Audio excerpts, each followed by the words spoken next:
Interview questions for sales executives. Now, compared to almost every other role, interviews are an unusually good selection tool when it comes to salespeople.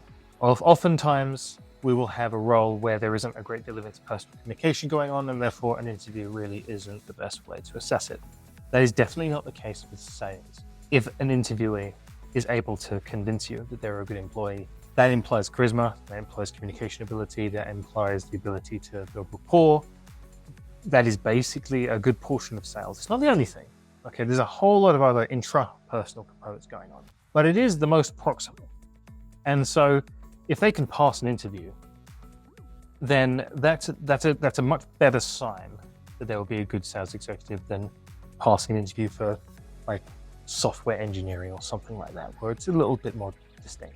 So how do you do it? So there's a few ways, and ultimately all roads lead to Rome.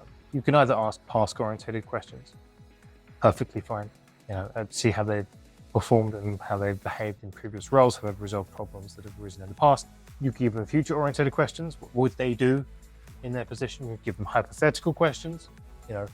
Given a certain context, how would they respond? What would they do? Ultimately, it almost doesn't matter, because in this role, what you're really looking at is unable to think on their feet. Do they have charisma? Can they communicate? And if they can, then they pass.